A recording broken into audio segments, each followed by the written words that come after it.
7년 환란이 다가올수록 유럽 전체는 결속을 더하게 되고 7년 환란에 접어들고 나면 유럽연합은 큰 권세를 가지게 됩니다. 2016년 9월 경북 경주에서 발생한 규모 5.8의 지진은 1978년 지진 관측을 시작한 후에 한반도에서 발생한 역대 최대 규모의 지진입니다. 전문가들은 한국의 대지진 발생 가능성을 전혀 배제할 수 없다는 견해입니다. 규모가 큰 지진들은 예전에도 있었지만 7년 환란 때의 지진은 전에 보았던 어떤 것보다 심각한 지진입니다. 전쟁과 재앙이 거듭될수록 7년 환란 동안 지구의 환경은 전반적으로 황폐해져 가고 재앙이 재앙을 부르는 악순환이 연속됩니다. 이 시간에 전해드리는 마지막 대일들은 이미 수천 년 전부터 있었던 일들이 쌓이고 쌓여서 공의에 맞게 일어나는 일들입니다. 그러므로 앞으로 되어질 세계사의 흐름을 아는 것도 중요하지만 동시에 이를 통해 하나님의 뜻과 섭리가 얼마나 정확하게 성취되어 간다는 사실을 꼭 마음에 믿고 이 시간을 통해 능력 삼으시기를 바랍니다.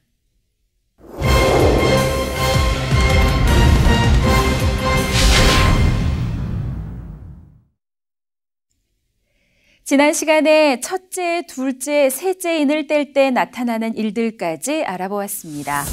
이제 넷째 인을 떼실 때에 내가 넷째 생물의 음성을 들으니 가로되 오라 하기로 내가 봄에 청황색 말이 나오는데 그 탄자의 이름은 사망이니 음부가 그 뒤를 따르더라. 저희가 땅 4분의 1의 권세를 얻어 검과 흉년과 사망과 땅의 짐승으로서 죽이더라. 하여 이번에는 청황색 말이 나옵니다. 여기서 청황색 말은 장차 유럽 연합을 통해 이루어질 일들을 의미합니다. 이 청황색 말 탄자의 이름이 사망이요 음부가 그 뒤를 따르더라 했으니 이는 곧 어둠의 주관자요 적 그리스도를 말하지요. 예전에 예언 설교를 통해 설명한 대로 앞으로 세계사의 흐름은 세계의 큰 세력이 하나 둘 세 개의 큰 세력이 힘을 다투는 3파전의 양상을 띠게 된다 했습니다.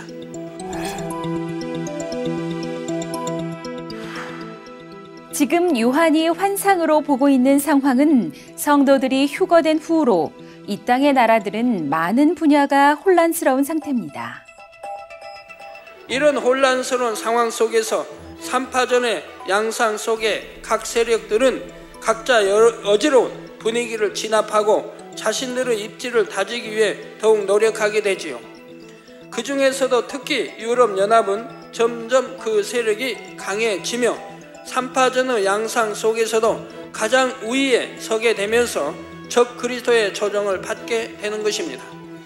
물론 지금은 유럽연합이 그리 쉽게 하나 되는 것처럼 보이지는 않습니다. 각국의 이해관계가 얽히면서 진전되는 것 같다가도 다시 지체되기를 반복하여 아직은 세계의 흐름 가운데 주도적인 힘을 행사하는 것이 아니죠. 그러나 7년 환란이 다가올수록 유럽 전체가 결속을 더하게 되며 넷째 인을 떼실 즈음 곧 7년 환란에 접어들고 나면 저희가 땅 4분의 1의 권세를 얻는다 할 정도로 큰 권세를 가지게 됩니다. 혼란한 사회를 안정시킨다는 명분을 가지고 급속하게 권력을 장악하며 결국 사망, 곧 수많은 사람의 생사까지도 주관할 수 있게 되는 것입니다.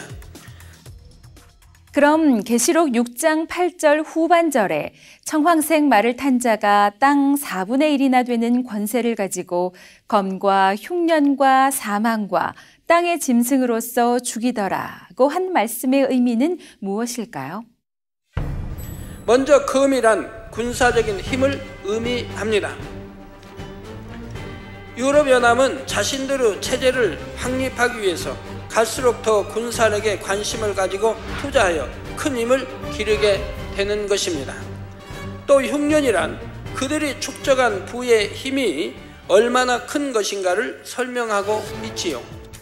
인플루에이션이 극심하여 어려운 시기에도 오히려 그 기회를 타고 순식간에 막대한 부를 축적하는 사람들이 있기 마련입니다. 이런 것처럼 7년 환란 때 비록 곳곳에 기근으로 힘이 들고 인플루엔서니 기승을 부린다 해도 유럽연합은 오히려 기회를 타서 착취를 하고 거대한 부를 축적하게 됩니다. 그래서 이런 군사력과 부를 바탕으로 세계 큰 지배력을 행사하게 되지요. 이어서 사망과 땅의 짐승으로 죽인다는 것은 어떤 의미일까요? 또한 사망과 땅의 짐승으로 죽인다는 것은 그들의 체제 안에 복속되지 않는 이들에게 여러 가지 제재와 사망에 이르기까지 압력이 가해지는 것을 의미합니다. 땅의 짐승이라는 것은 컴퓨터를 말합니다.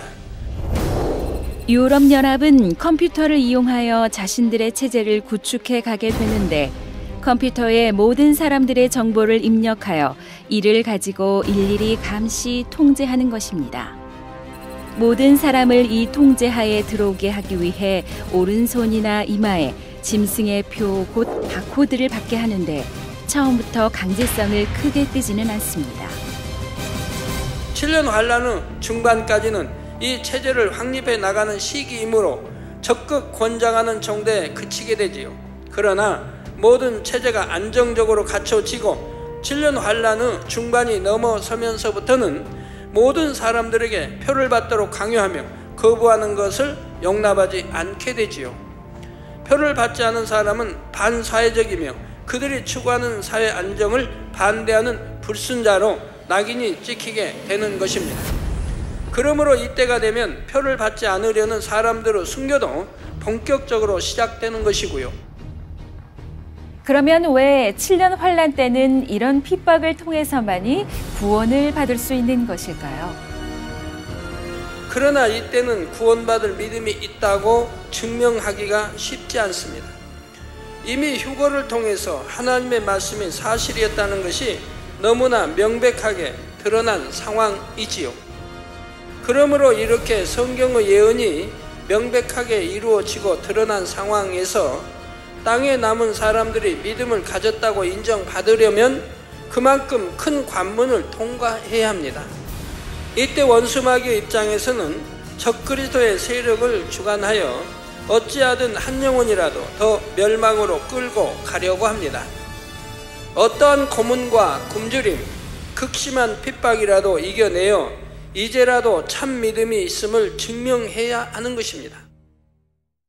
이제 계시록 6장 9절에 다섯째 인을 떼실 때에 내가 보니 하나님의 말씀과 저희의 가진 증거를 인하여 죽임을 당한 영혼들이 제단 아래 있어 라고 말씀하십니다. 제단 아래 있는 죽임을 당한 영혼들이란 누구를 말하는 것일까요? 7년 환란이 시작되면서부터 전쟁이나 자연재해 등으로 죽는 사람들이 많지만 오늘 본문에서는 그런 사람들을 말하는 것이 아니며 바로 믿음을 지키기 위해 순교한 사람들을 말합니다. 이들은 참 믿음을 갖지 못했기에 주님께서 재림하셨을 때 휴거되지 못하고 7년 환란 중에 떨어진 영혼들입니다. 계시록 6장 10절에 큰 소리로 불러 가로되 거룩하고 참되신 대주제여 땅에 거하는 자들을 심판하여 우리 피를 신원하여 주지 아니하시기를 어느 때까지 하시려나이까 하여 순교한 사람들이 자신들의 핏값을 인하여 하나님께 악한 자들을 심판하여 원수를 갚아달라 말하고 있습니다. 물론 공의의 법칙에 따르면 틀린 말은 아닙니다. 그러나 아무리 이것이 공의라고는 해도 진리를 아는 여러분은 이들의 기도가 하나님의 마음과는 거리가 멀다는 사실을 깨달을 수 있을 것입니다. 성경에는 무엇이라 말씀하셨습니까? 마태복음 5장 44절에 나는 너희에게 이르노니 너희 원수를 사랑하며 너희를 핍박하는 자를 위하여 기도하라 하셨죠. 그런데 지금 이삭 줍기로 순교한 영혼들은 전혀 다른 모습입니다. 바로 본문에 그들이 제단 아래 있다는 말은 둘째 하늘에 마련된 별도의 공간에 머물러 있음을 나타내는 표현입니다. 이런 사실들만 보아도 이삭 줍기로 순교한 영혼들이 주님의 재림 때 들림받은 성도들과는 전혀 격이 다르다는 사실을 다시 한번 깨달을 수가 있지요. 계시록 6장 11절에 보면 각각 저희에게 흰 두루마기를 주시며 가라사대 아직 잠시 동안 쉬되 저희 동무 종들과 형제들도 자기처럼 죽임을 받아 그 수가 차기까지 하라 하여 신원하여 주시기를 간구하는 영혼들에게 하나님께서 답하시는 내용이 나옵니다. 여기서 흰 두루마기는 순교한 영혼들에게 구원받았다는 증표로 주시는 것입니다. 그런데 이삭 줍기로 구원받은 영혼들에게는 어떠한 상급이나 영광도 없습니다. 그저 간신히 구원만 받아 낙원에 거하게 된다는 사실을 나타내는 흰 두루마기가 주어지는 것입니다. 11절 후반절에 아직 잠시 동안 쉬되 저희 동무 종들과 형제들도 자기처럼 죽임을 받아 그 수가 차기까지 하라 하신 하나님의 말씀은 아직 심판의 때가 이르지 않았다는 의미입니다. 그리고 악인들의 악이 채워지는 기간 동안에 한편으로는 더 많은 영혼들이 순교를 통해 구원의 기회를 잡을 수 있게 됩니다. 그러면서 한편으로는 믿는 자들을 핍박하는 자들에게까지도 일말의 기회를 열어주고 계신 것이지요. 그들 중에도 돌이킬 사람이 있을 수 있기 때문입니다. 계시록 6장 12절에 내가 보니 여섯째 인을 떼실 때에 큰 지진이 나며 해가 총담같이 검어지고 온 달이 피같이 되며 했습니다. 7년 환란 동안 전쟁과 재앙이 거듭될수록 지구의 환경은 전반적으로 황폐해져 가고 재앙이 재앙을 부르는 악순환이 연속됩니다. 그중 하나가 바로 오늘 본문에 나오는 대형 지진입니다. 지진의 피해가 별로 없는 지역에 사는 사람들은 크게 실감이 나지 않을 수도 있지만 대형 지진의 피해는 상상을 초월합니다. 2016년 9월 경상북도 경주에서 발생한 규모 5.8의 지진은 1978년 지진 관측을 시작한 이후 한반도에서 발생한 역대 최대 규모의 지진입니다. 지진 6은 지역 모든 사람들이 느낄 수 있고 가옥이 심하게 흔들리며 무거운 가구가 움직일 정도의 중진인데 전문가들은 한국도 더 이상 지진 안전지대로만 볼 수 없다는 견해입니다. 이렇게 규모가 큰 지진들이 예전에도 있었지만 오늘 본문에 설명하는 지진은 전에 보았던 어떤 것보다 심각한 지진입니다. 원래부터 지진이 빈번하게 일어나던 지역은 물론 지진의 가능성이 조금이라도 있는 지역 대부분이 큰 영향을 받을 정도의 엄청난 지진이지요. 지진의 직접적인 피해로 인해 죽고 다치는 사람도 많지만 그 외에도 여러 가지 피해가 따릅니다.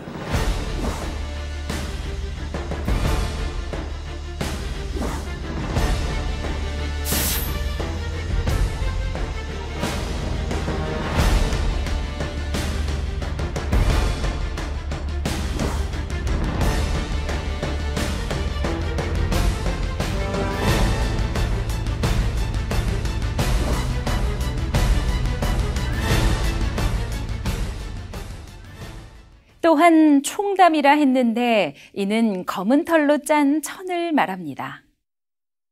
해가 총담같이 검어지고 달이 피같이 붉어진다는 것은 대기가 심히도 오염된 상황을 의미하지요. 이런 것처럼 7년 환란 때도 전쟁이나 지진으로 인해 곳곳에 피해가 일어나고 화산 폭발로 엄청난 화산재가 쏟아져 나오면서 온 세계가 화염에 휩싸이고 하늘은 화산재와 오염물질로 채워지게 됩니다. 그 결과 대기가 크게 오염되면서 해가 어두워지고 달이 핏빛으로 물든 것처럼 보이게 된다는 말입니다. 다음으로 계시록 6장 13절에 하늘의 별들이 무화과 나무가 대풍에 흔들려 선 과실이 떨어지는 것 같이 땅에 떨어진다 하신 말씀은 어떤 의미일까요? 실제로 하늘의 별이 땅에 떨어진다는 뜻이 아닙니다. 만약 다른 별이 지구와 충돌하게 된다면 그것으로 지구는 종말을 맞게 되지요. 이 말씀은 기상이변 속에 비행기가 추락하거나 미사일이 발사되고 발사된 미사일이 격추되기도 하며 지구를 돌고 있던 인공위성들이 추락하게 되는 등의 재앙들을 말합니다. 물론 하늘에서 운석이 떨어지기도 하기에 이러한 현상들로 인해 역시 수많은 영혼들이 죽게 됩니다. 또한 14절에 하늘은 종이축이 말리는 것 같이 떠나간다고 하신 말씀은 무엇을 의미할까요? 지구가 운행되고 있는 법칙들이 뒤죽박죽이 되어 전체적으로 흐트러지게 될 것을 의미합니다. 지구에는 사계절이 변화되는 순리가 있고 나라마다 지역마다 기후의 특색이 있지요. 그런데 7년 환란 때는 큰 지진과 화산, 전쟁들이 계속됨에 따라 이 자연의 이치들이 흐트러져 버립니다. 봄, 여름, 가을, 겨울이라는 말이 무색할 정도로 기후가 바뀌어 버리고 더워야 할 때 덥지 않고 추워야 할 때 춥지 않으니 생태계에도 많은 이상 현상들이 일어납니다. 이렇게 지구의 본래 모습을 찾아보기 어려울 정도로 모든 것이 변하게 될 것을 가리켜 하늘은 종이축이 말리는 것 같이 떠나간다 표현하고 있는 것입니다. 이처럼 자연의 섭리가 흐트러져 버리면 자연재해만 일어나는 것이 아닙니다.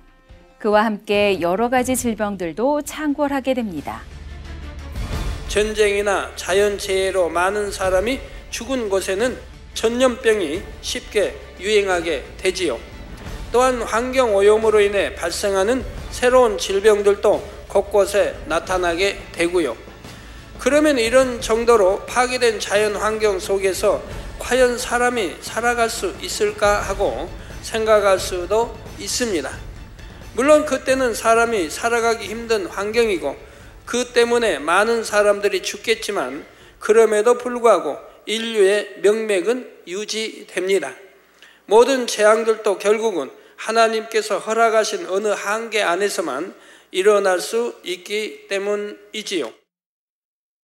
계시록 6장 15절에서 17절에 보면 땅의 임금들과 왕족들과 장군들과 부자들과 강한 자들과 각 종과 자주자가 굴과 산 바위 틈에 숨었다 했습니다.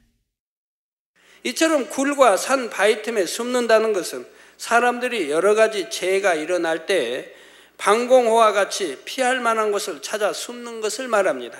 그러니 16절, 17절에 보면 그들의 불안한 심리가 잘 표현되어 있습니다. 오늘날도 부유한 사람들 중에는 유사시에 대비하여 자신의 집에 안전시설을 갖추는 사람들도 있습니다. 재앙으로부터 온전히 지킴받을 수 있는 것은 아니지만 전혀 대비를 해놓지 않은 사람보다는 대비를 해놓은 사람 쪽이 살아남을 확률이 더 높아지기는 할 것입니다. 사실 인류 스스로가 환경을 파괴하고 전쟁을 일으켜 온갖 재앙을 자초하고 있는 것인데도 이것을 하나님의 진노로 인한 재앙이라 하며 두려워하는 것입니다. 하지만 이것이 정말로 그들이 하나님을 믿기 때문에 하는 말은 아닙니다. 하나님을 믿지 않은 세상 사람들도 큰 재앙을 보면 하늘이 노하셨는가 보다 말하기도 합니다. 그런 가운데 재앙의 강도가 심할 때는 사람들이 너무나 두려워하고 위축되다가도 강도가 좀 덜해질 때는 다시 두려움을 잊고 예전처럼 자기 유익들을 쫓아 살아갑니다.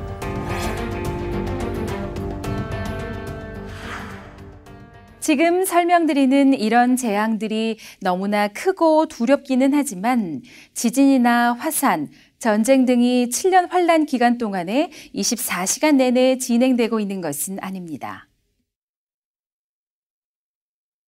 그래서 결국 7년 환란이 마칠 때까지도 세상의 많은 사람들은 회개하지 않는 것이지요.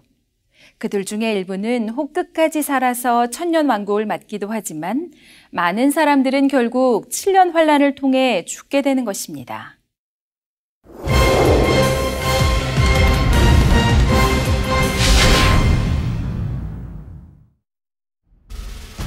지금도 영적인 잠을 자다가 참혹한 재앙 속으로 떨어질 영혼들이 있기에 이 말씀을 듣고 아는 모든 분들은 어찌하든 이들을 깨워야 할 것입니다.